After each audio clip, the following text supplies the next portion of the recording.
homework that's given on Monday, the 6th of February. And I had just told the class that we have a test in class on Wednesday. Posted on Google Classroom right now is the note card spreadsheet for everyone to access, and also posted is the worksheet that you'll see that is about the causes of World War I. So everybody has pulled that out.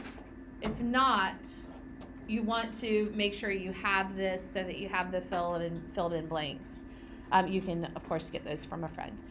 So there's 5 causes of World War I. If you look on the back of that sheet, go ahead and look on the back of that sheet. You'll see that there is the, flip to the back side, there's the part of the worksheet that talks about 2 different ways of thinking about how countries relate to other countries in the world.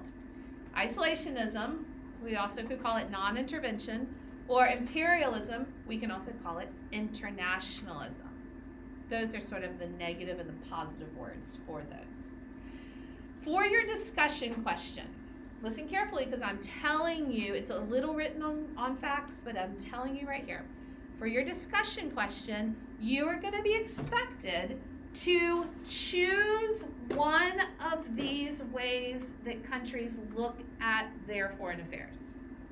You're going to pick one, and you are going to be expected to be able to say why you think that is a better choice with 3 reasons. Now, I have given you 3 reasons, but you're going to be able to say them yourself in your own words. You also don't have to use all of my reasons. If you want to think of another reason, that's okay. Mm-hmm. If you'd like to memorize what your 3 reasons are, you want to. Of course. Yeah, no, I think my reasons are good, but they're also just reasons that I wrote. They're not like, I can't say, this is the sum of all the knowledge of the world. Like, I just made up these 3 reasons because they make sense to me. So you're going to take 3 reasons as a reason, like why you are using that side, and then you are going to give a counterpoint. And you can pull the counterpoint from the other list if you want. And then you're going to wrap your question back up by going back and explaining why you still think that the first one that you started with is preferable. So you'll answer your counterpoint, in other words. Does that make sense? You can start with either side. You could say, I think being an internationalist, being involved in foreign countries is the better way of doing things. You can start down here. You can use these 3 reasons, and then you can say, hey, but what about the fact that the government should be primarily concerned about the needs and desires of its own country? And then you answer that and conclude with your own opinion of why you stand in that first camp. But you can do the exact same thing the opposite. You can start up here with 3 reasons, pull 1 counterpoint from here, and then go back up and answer it back again. I want to recommend for you, yes, you can memorize this, but you don't need to memorize this. A better strategy, just long-term strategy for studying, would be to do something more like this. And you might create your own little note card for just a study point where you list, you pick whichever one you want, and then you list 1, 2, and 3, and you give yourself a reminder of point 1 by putting 1 or 2 words for that, 1 or 2 words for that, 1 or 2 words for that. So just 1 or 2 words that remind you of that, and then on the back or underneath you put counterpoint, and then you pick whichever one you want to pick. You put 1 or 2 words for that one, and just think through it, and you'll be able to figure out how to write the conclusion. So it could be, Ellery, that instead of memorizing all of this, all you do is memorize a note card's worth of a couple of words for each point. I just think it's probably better for your brain, because you might otherwise freeze up with like, wait, but where does that word go? And that's not really the point. I mean, my words are not magic. They're not better than the way you could say it. The idea is helpful. Questions about discussion question or the test? Oh. Mm-hmm. Will all this information discussion question and stuff? Not the actual words of the discussion question. What will be on facts? Let's see if I can get out of this better this time. Come on. What will be on facts is these words, what you have on this board, which tells you this version of what to know about the discussion question. It's kind of a summary of what I just said to you. Mm-hmm. Will anything about like the Wright brothers and Helen Keller be on the test? Did I put them on your note cards? Not that I know. No. They're not even on the spreadsheet? No. They are on the spreadsheet. They are? They're like on one side. It's like no note cards. But Yeah, so yes, that's what I thought I did. So the most cursory thing, like, can you do a matching where you're matching who Helen Keller is? I don't even think it's anything that would be hard. So I'll probably As long as you know, like, the highest level information about them. That the Wright brothers, it was about the airplane. Helen Keller was mute,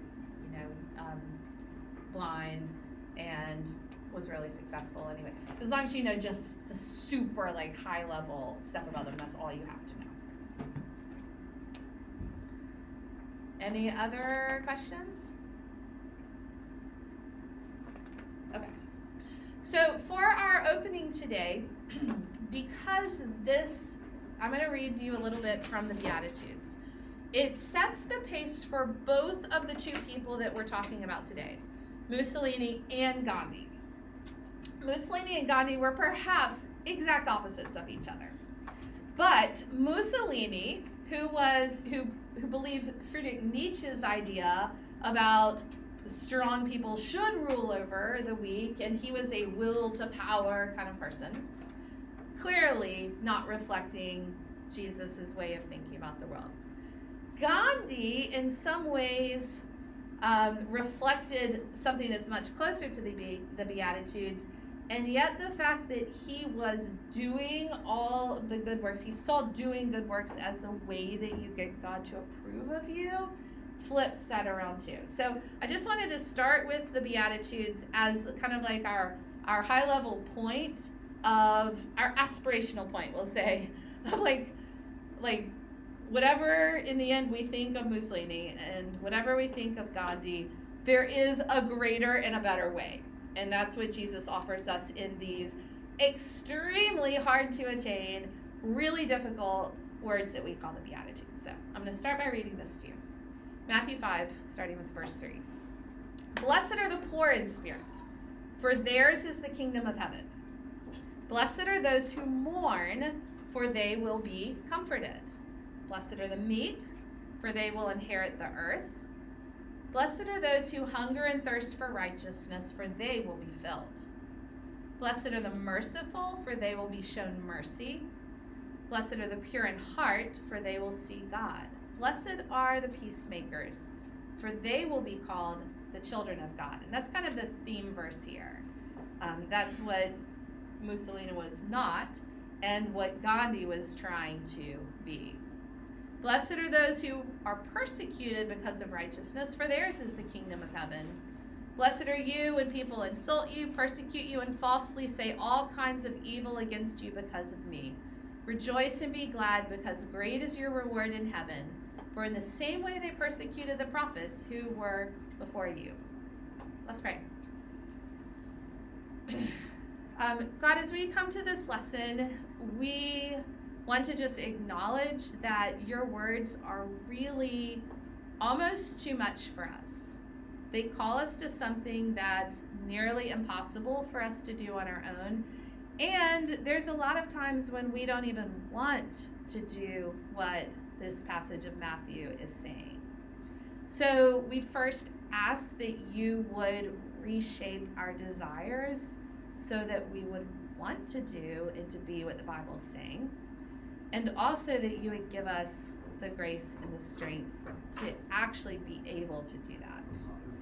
Help us, Lord, to consider a poorness of spirit or even physical poorness something that is blessed, that is desirous, that's good.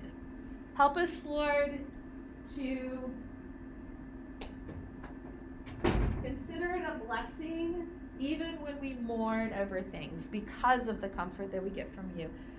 Help us, Lord, to be able to think of the world not as a way to assert ourselves and be more powerful, and be more strong, and be more awesome, but to consider the blessing of meekness and letting you promote us or put us up in front of others. Help us, Lord, to hunger and thirst for righteousness, not for Chick-fil-A or Chipotle or awesome social fun or victories and games or all the other things that seem to satisfy us. Help us, Lord, to be merciful when really and truly people do not deserve mercy from us. Help us to be pure in heart because we actually care more about seeing you than other things. And help us, Lord, to be peacemakers when there are so many reasons to gossip or to stir up strife or to not speak in a way that would cause peace in our worlds. Lord, you have called us to something that is really beyond us, and we ask that you would also give us grace to do that. In Jesus' name, amen. All right. Reminder, field trip on Friday. This Friday, February 10th. Start texting your friends, making your plans. If you're gonna go, drive with somebody. It's, get your buddy to come with you. I do need to send out a note. Ms. Easterling said that if people are riding without their parents, I should send a note so the parent who's driving has a medical release. Suppose if you got into trouble in Quantico, you would want to go to the hospital in Fredericksburg, not come back to Richmond. Anyway, it's fun. It's going to be great. Field trips are awesome. Do your homework ahead of time. Work a little bit on maybe on Wednesday or something, or work on Saturday and make up for your time. Yes? What time? 10 to 1. Yeah. The details were sent by email. They're also posted on Google Classroom. I will send out a reminder notice. Okay, can you guys look at your map that I just gave you? Apologies for the weak printing, but let's start by doing this. Can you put your finger on Egypt when you're looking at that map? When you're looking at Egypt, this is a map of the Middle East countries. Looking at Egypt, let me ask you, what continent is Egypt in? It's Africa. It's Africa.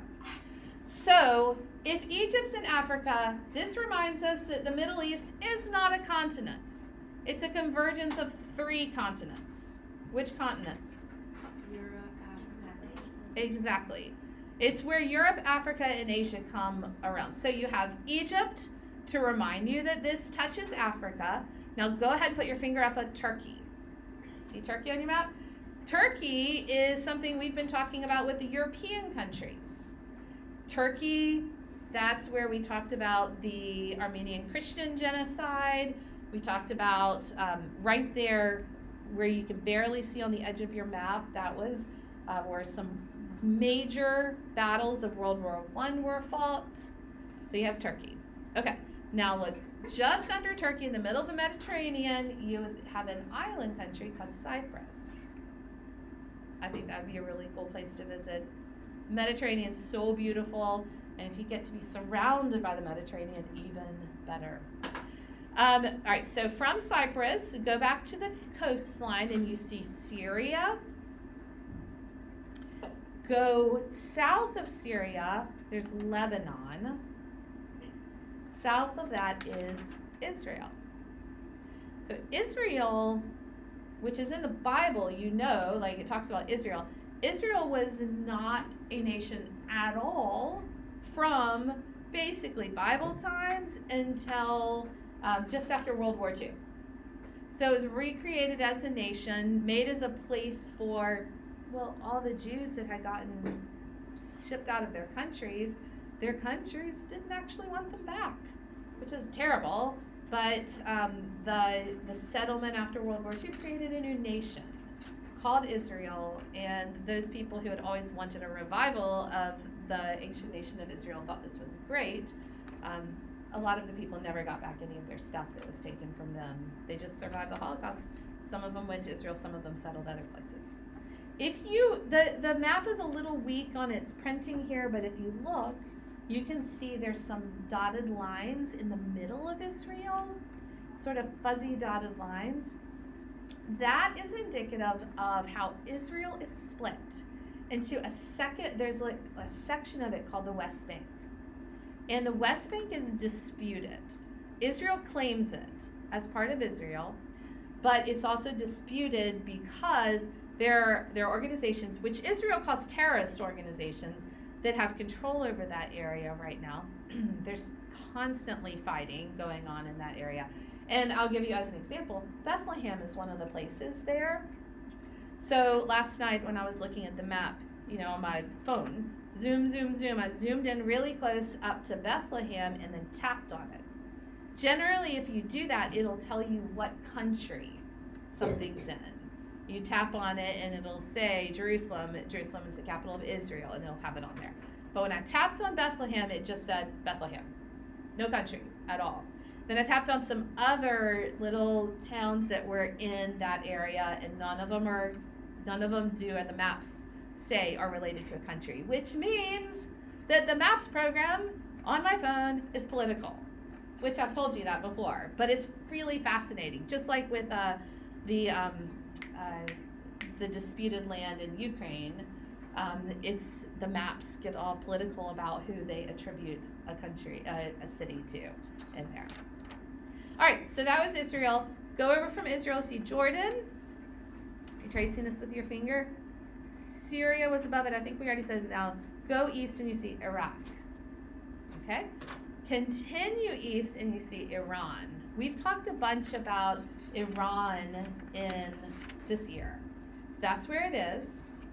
Go back down to the largest country on that peninsula. It's called the Arabian Peninsula, and the largest country is Saudi Arabia. Saudi Arabia is known for what natural resource? Oil. It's an oil place. There's a lot of oil in this particular region of the world. Tons of oil. So Saudi Arabia has the Red Sea on one side. We just last class were talking about how the Red Sea, see how it gets so close to the Mediterranean Sea, but it doesn't connect? What connects it? The Suez Canal is right up there where the Red Sea gets extra close, but not fully connecting. All right, so south of Saudi Arabia has the Red Sea on one side, and then if you see the water on the other side, I did not write the word in because I'm not testing you on the waters, but it's really good to know that's the Persian Gulf. I didn't write it in because I felt like that was too many words in that one little area and it would confuse you. But our country has had 2 different wars in the Persian Gulf area, and that's where it is. Put your finger on the Persian Gulf so I know that you know what I'm talking about. The Persian Gulf. It is on the east side of Saudi Arabia. Okay. Look south of Saudi Arabia, and do you see how there's 2 countries that touch the Arabian Sea? One is Yemen, the other one's Oman. Of those 2 countries, I'm just going to tell you how I remember them with the word yo. If you're reading left to right, Yemen comes before Oman, Y, then O.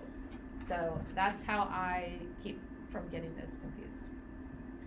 Continue up from Oman, you're going sort of circling around this way, and you see the United Arab Emirates. It's often called the UAE, but I wrote the whole word out because you do need to know what the UAE stands for. Go north of that, Qatar. How do you guys know Qatar? Did y'all watch the World Cup? Soccer World Cup? It was in Qatar. Just north of Qatar, there is an island country in the Persian Gulf, and it's called Bahrain. It barely shows up on your map, but it's there. I realized after the fact that I had left Kuwait off our map. I kind of wish I had picked Kuwait instead of Cyprus, but that country that you see that has the weird boundaries just north of there is Kuwait. That was a big part of the first Persian Gulf War. Okay, now go across the Arabian Sea and find Pakistan. If you're looking at Pakistan, if you were to go off the map and continue going east, what country would come next? India. Yes, India. So that's where we are in the world when you're looking at this, almost to India, which would have China north of it, Mongolia, China. So Pakistan, and then just look up. Everything on this side of the map all has stan. Pakistan, Afghanistan, Turkmenistan, Uzbekistan, Tajikistan. Anybody know anyone from Kyrgyzstan? Have you ever known a Kyrgyzstan person? I think it's Kazakhstan. Kazakhstan, yeah. So that is just north of Uzbekistan and Tajikistan. It's the next thing up. And I just couldn't find the right map that included it. So stan means something. Want to guess? Land. It's the land. So the land of the Pakis, the land of Afghans, the land of the Turkmens, the land of the Uzbeks, the land of the Tajikis. That's what stan means. That's why they all end with stan. It's the front part of the word helps you to differentiate that. You've got a map on Google Classroom to practice. I did put water on the map because I think it's good to practice the waters even if I'm not going to test you on it. So if you ever do the game, it'll be asking you about all the waters. Okay? You guys can put that away. And you can look on your syllabus to see when that is.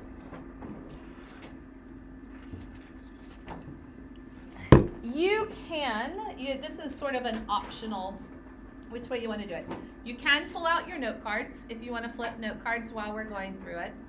If your note cards are all mixed up because you've been studying, which is awesome, and you don't want to go through this because you've already corrected them, that's fine. Just, you can leave them where they are. So if you'd rather just pay attention and look at the pictures and the extra stuff, that's fine. Or get out your note cards and you can use those and go through those. Because today we're talking about two different people who are maybe the exact opposite of each other. Benito Mussolini in Italy, who was a man who saw an opportunity to grab power and grabbed it in a really sort of wild way. And then the other person is Mohandas Gandhi, who believed the opposite about power. Mussolini and Gandhi were the opposites of each other in terms of how they saw power. Gandhi thought that power came through nonviolent submission to a process that was going to work itself out ultimately. That is just not what Mussolini thought. Mussolini, you guys know, was the prime minister of what? Italy. Yeah, of Italy. And I'm going to do mostly lights off because I think most of you guys have gotten to see the note cards. But this is Mussolini right here. This is Italy. It's beautiful. You want to visit Italy one day? It's kind of like the pictures I've shown you of Greece, except in Greece, what color were the houses? They're all white, maybe blue accents, and in Italy you have all these different colors. But the water, even if this is an edited picture, which it probably is, the Mediterranean is really this pretty. It's such a beautiful water. Yes, DJ. So I went to Italy and it was just so colorful. Yes. Like I just remember everything just around being a different color. Oh, that's so cool. I love that. Colorful Italy. All right, well, Mussolini comes into this world, and he is the one who brought fascism to Italy. But let's pause for a minute, and it's easy for us to say, fascism is bad, communism is bad, they must be the same thing. That's not true, that they're the same thing. They do have something in common. They both believe in total government control. We would call it totalitarianism. So both of them are totalitarian. Both of them say, I'm totally controlling everything here. You guys will remember this from talking about Stalin. When we talked about Stalin, Stalin had a great idea. Oh, here's my 5-year idea. All the farmers will farm, and then they'll send all their food to everybody else, even if they starve. Isn't that an awesome idea? Like, if you're a farmer, that's a terrible idea. But he was communist in the sense that he was very totalitarian. I don't care about the farmers. I don't care if they starve. I just want them to produce for us and give their stuff away. Mussolini was not communist, but he was a totalitarian. The government will totally control everything. Culture, politics, religion, social stuff, government controls. That's the thing that they share in common. Here is a pause to just say there have been a lot of really bad dictators in the 20th century. And these are some of the ones who are some of the worst. Dictators are always totalitarian. That's their thing. Whatever their form of government is, however they manage to get the power, it's always about being totalitarian. Anybody have any observations from this picture? Yeah, Ellery? I noticed on like the bottom left, there's some guy that doesn't even look real. Oh yeah, I don't think he is real. I think that's a fake part of the picture. Every single class has pointed him out. Somebody must have been a joke for the person who put together the picture. Yes. What else? Sorry. So on the bottom there's a guy and he has like a really big like hat or something on it. He's waving and smiling. This guy right here, you're Yeah. saying? He has like some kind of thing, and then the other guy is holding it. Oh yeah, like holding like a hot dog or something, isn't he? Oh, I thought that was like a. part Yeah, of his I think head. somebody, it's like cutting together magazine pieces. Yeah, Michelle? Oh, did you have an observation? No. You might not have heard of all of these folks over here on the left. Charlotte? Technically, Kim Jong Il is still the dictator. Technically, which person? Kim Jong Il is still the dictator. Yes, yep. She's nailing, this is the North Korean. That's a sheet. No, Charlotte is correct. Kim Jong-un is a North Korean. Yes, Kim is a man's name in Korean. I think I told you when we talked about Stalin and how bad Stalin was that I said he was nothing compared to Mao. Here's a picture of Mao. His last name is Zedong. So Mao Zedong of China was the bloodiest of all the 20th century dictators. This is Hitler. This is a lot of different people. Saddam Hussein was a dictator that America basically took out after the Persian Gulf War. We've already pointed out the North Korean Idi Amin. I was just looking at, I think he's Ugandan. He was a Ugandan dictator. Mubarak was Egyptian.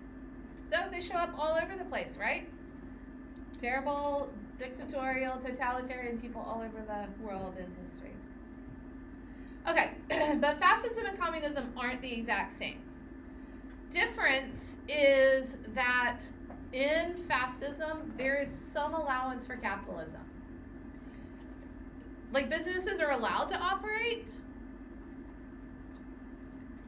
Private ownership is a thing. You know it's not in communism. We've talked about that a lot now. But fascism is. If you were going to show it like overlapping Venn diagrams, with this blue one being communism, the yellow one being fascism, you'll notice that communism and fascism share these things in the middle in common.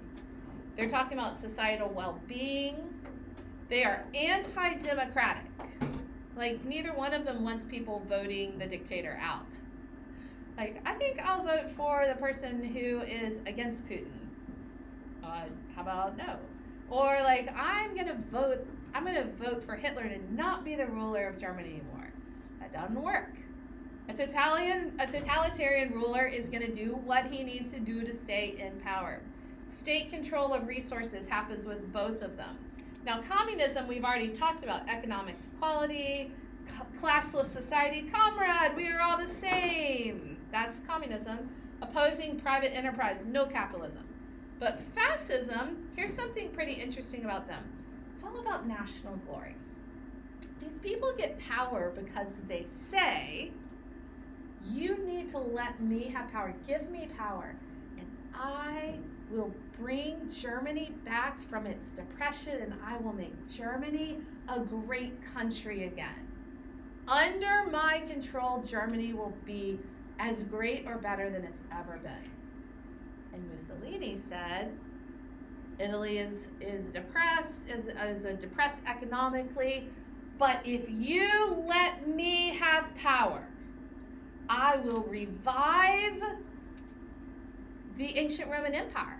I'm going to bring it all back. We're going to be as great or greater than we've ever been. I will make Italy great again. Mm-hmm. In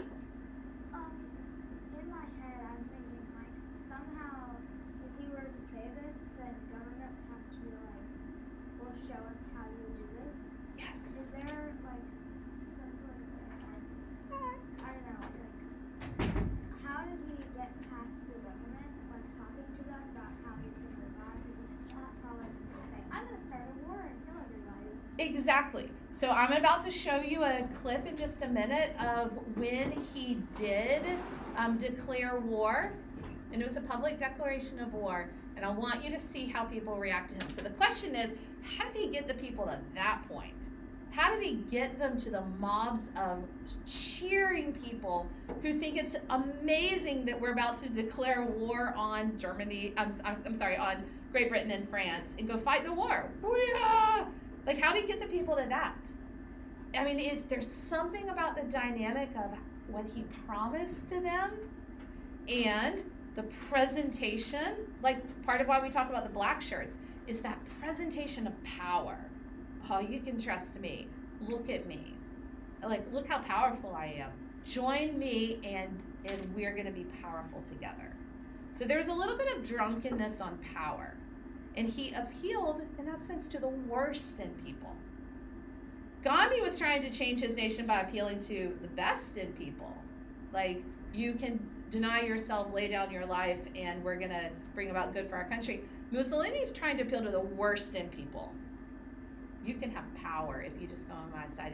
The weak people, forget the weak people. We're going to go take over the world. Let's keep going because I think this sort of says it.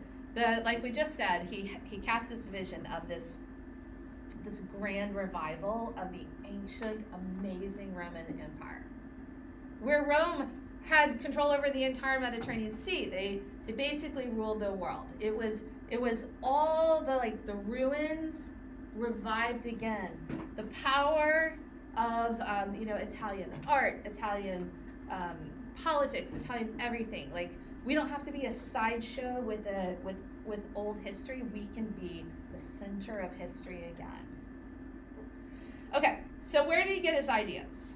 In large part, he was a disciple of a German philosopher named Friedrich Nietzsche. So was Hitler. Both of them were. So Nietzsche's ideas are really important, and they're all about power and strength. He believed the strong not only does rule the weak, that'd be Darwin. Charles Darwin says the strong will rule over the weak. Wait, I'm going to pause here. You guys know what I'm saying. Charles Darwin said the strong will rule over the weak. Friedrich Nietzsche said it's not a bad thing, it's a good thing. The strong should rule over the weak, even if they're cruel. Cruelty is not bad. Cruelty is asserting power, and power is good. Power is almost like the God in this philosophy. The powerful not only can survive, they should survive. And the weak should be done away with. This is a Nietzsche quote. What is good? All that enhances the feeling of power, the will to power. Try to put yourself into this quote and think like this. What is good? All the power in man. What is bad?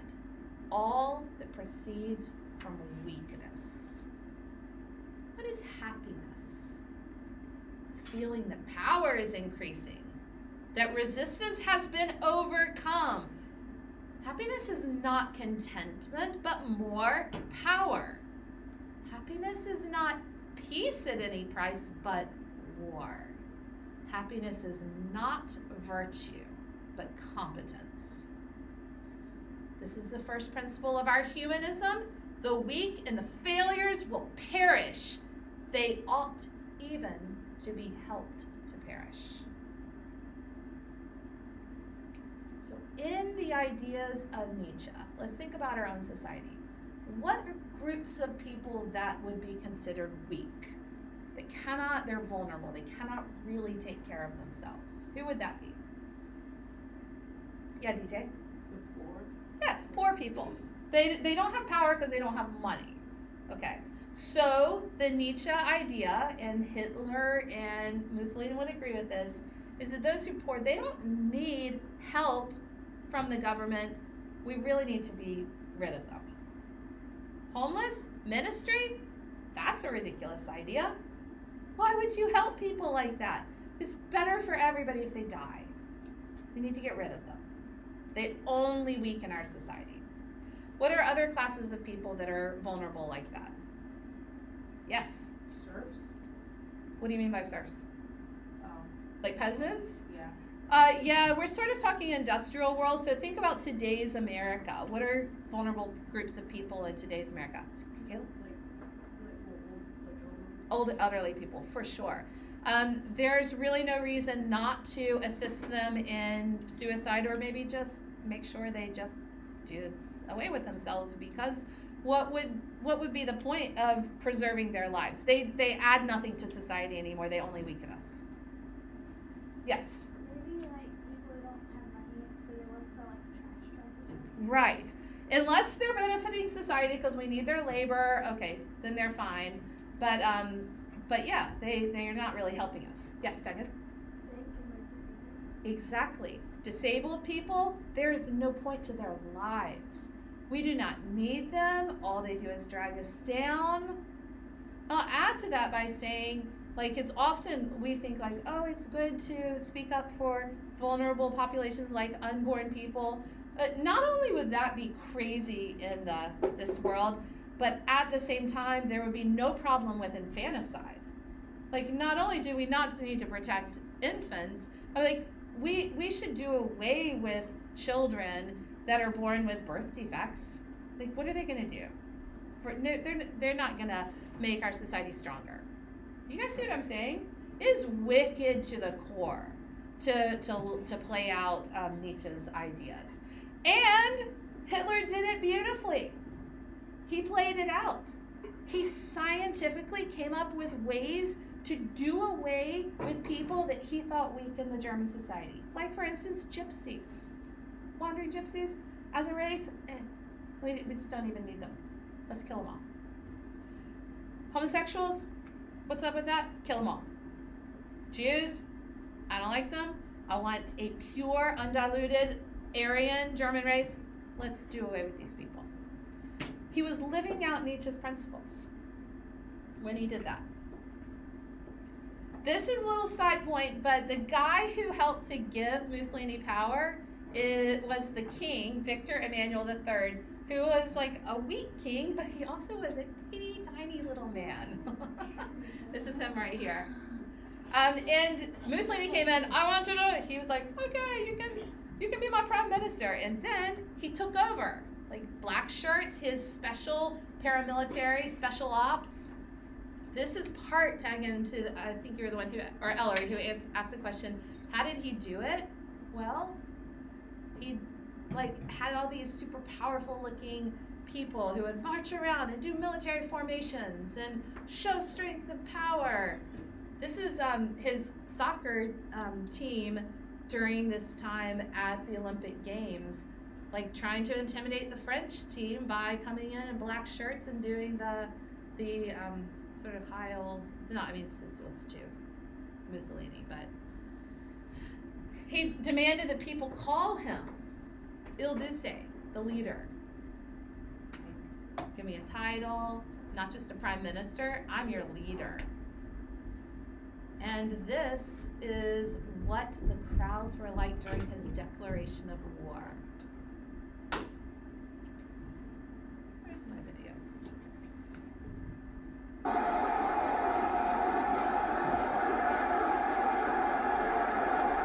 Look at how they have come to him at this point.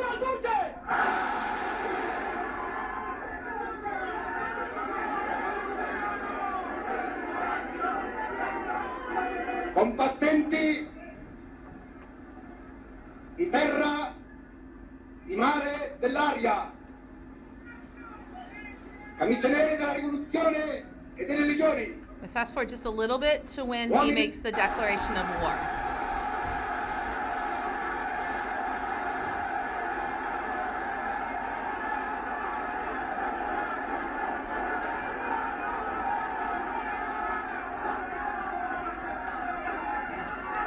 Agli ambasciatori di Gran Bretagna e di Francia, This is their reaction to being told they're about to go to war against Great Britain and France.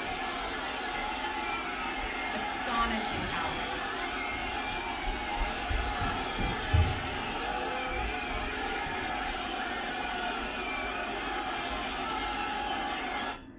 Okay. He joined ranks, as you know, with Hitler. Here's some pictures of him and Hitler together. How about that as a power duo? Were they like friends? Ish. I mean, fascist dictatorial friends who saw each other as a way to gain more power.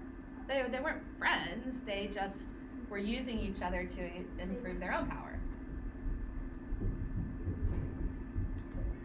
In the end, people turned against him, and I feel like one of you guys just asked a question like this, so I thought you were really leaning into what happened. In the end, the people were starving. He didn't deliver on his promises. And a lot of people who finally revolt against dictators do so because they're hungry. They start, here's some of the cartoons from that era. Here's Mussolini holding up nothing, saying, this is my new victory, spaghetti gentlemen. It's 100% whole. Our resources for the production of which are practically inexhaustible. But hunger is a stronger master than all that Mussolini had given them. So in the end, when they turned against him and executed him, look at this. I really like this cartoon. He's fallen off the cliff of tyranny, and it says, unwept, unhonored, unsung. That is how Mussolini, with all those cheering throngs in power, that's how he ended his life. All right. The opposite personality here is who we're talking about, Mohandas Gandhi, the Hindu leader of India, who helped people to gain independence from the British. Gandhi had a social, approach that he had learned in South Africa, nonviolence. Now, you guys know that Gandhi was a huge influence over, who was the person that was the main mover and shaker in American civil rights movement? Martin Luther King Jr. Yes. So Gandhi influenced people like Martin Luther King Jr. and like Nelson Mandela in South Africa. There's a lot of people who picked up on what Gandhi used in order to help his country, his massive country of India, gain independence from Great Britain. Nonviolent methods, strikes, boycotts, protests, hunger strikes, this is a curious thing. Gandhi used this a lot. You sort of think like, why did the government go like, oh good, he's gonna die, he's not eating. But he was so popular that the whole point of a hunger strike, it doesn't work if nobody knows you or cares about you. But Gandhi was a big public figure. So when he said, if you put me in jail, I'm not going to eat, I refuse to eat, it was a big deal. They didn't want him to die because he was just not eating, and they knew that they'd have riots on their hands if Gandhi died. So that's why that worked. Here's some Gandhi quotes. I object to violence, Gandhi said. He was a peaceful, nonviolent protester. I object to violence because when it appears to do good, the good is only temporary, and the evil it does is permanent. My favorite Gandhi quote, though, is probably this one. When he's talking about his methods for protesting, he said, first, they ignore you. then they laugh at you. Then they fight you, and then you win. It's not bad when people get angry at you. It's not bad when they start pushing against you. He said that's when you're on the verge of actually winning. Okay, Gandhi was not 100% consistent in his life. He did even encourage the Indians to fight in World War II. Even though you think of him as like totally nonviolent, he encouraged them to fight because he was working so hard on the one goal of his life, which was independence from Britain. It was all about Indian independence from Britain. So he thought like this is going to help. If we fight, then the British will take us seriously, and then we'll be able to, maybe they'll give us a vote. So didn't work, so he tried some other approaches. In India, the main religion is, well, there were two religions. What were the two religions? Hinduism, well, yeah, you're right, there's some Buddhism, but Hinduism and Islam. So in the end, this was a big deal in Gandhi's life. But Hinduism sets up people in these caste system. The lowest caste is called the untouchables. It's kind of like people having leprosy in the Bible. Like untouchable, don't touch these people, you're going to get something from them. And Gandhi not only would touch people, speak to people, treat them like they were real humans. This was just breaking the caste system was a huge deal in this world. He even promoted homespun clothes, which fit in with the other plan, right? The plan is always, how do we get independence from Britain? It's all about getting independence from Britain. Britain had controlled all of the industry, so this was about independence. Here's a picture of Gandhi with the spinning wheel, because this was one of the things he's known for. So it wasn't about being homemade with your cloth, it was about using this strategy to get yourself independent. What does the Hindu faith say about salvation? How do you gain salvation, David? Yeah. Good acts. Do you have something to add, DJ? Works. Good works. Yep. So Hindu says in denying yourself. Now, did Gandhi do this? Did he deny himself? Good things in life? Yes. Did he do good works? Yes. Yes. Does that gain Gandhi salvation? No. No. Would it gain you salvation? No. No. Could it have made your world a better place if you deny yourself and do good things? Well, yes. And Gandhi did really help in many ways to improve India. What was his reason? Was he doing it in order to get salvation or approval from God? Maybe. But it wouldn't have gotten to that goal. However, he did good for his country. He did do that. Even the salt boycott is tied into the same issue. And what's the issue for every card? The same answer is the same. The salt boycott is about what? Independence from British. So since the British controlled all the salt, it was just, he would pick something small like this and like hyper focus on the small thing. And so when he did this, he led this march for, you read about it, but a really long time, marching through, and all these people joined in, and it raised this awareness. This is part of how Gandhi won in this area, by doing these really peaceful, nonviolent ways of raising awareness. The Quit India movement was basically, and this was also during World War II, this campaign that said, okay, we're not going to fight. Because why would we fight for democracy when you don't give us any democracy? You guys know we just looked at the map, and here's Pakistan. I said it was right next to India. Pakistan is today even, it's a Muslim country. So there was all this conflict with Muslims and with the Hindus and of course the Buddhists, who aren't very conflict ridden. But the Muslims and the Hindus, the Muslims broke off, they have their own thing. But in the end, why did Gandhi get assassinated? What was the thing, David? For trying to negotiate peace with the Muslims. Right, because he was very peaceful, like that was his to the end thing. Now I'm going to pull back to this again that we started with and just remind you that Jesus does say in the Gospels, blessed are the peacemakers, they will be called children of God. And Gandhi did a lot right. Mussolini did not. I can't say very much good about Mussolini. Maybe nothing. I mean, maybe you think his shirts are cool or something. Like, it's kind of cool to have paramilitary units. But he was bad, dude. Gandhi was not a bad dude. He was sometimes inconsistent, but so am I. But it's not in the end your good deed. Even if your good deed is causing you to be a peacemaker, it's not your good deed that's going to get you where God approves of you. So we'll end there with the Bible. You guys have a good day. Thank you.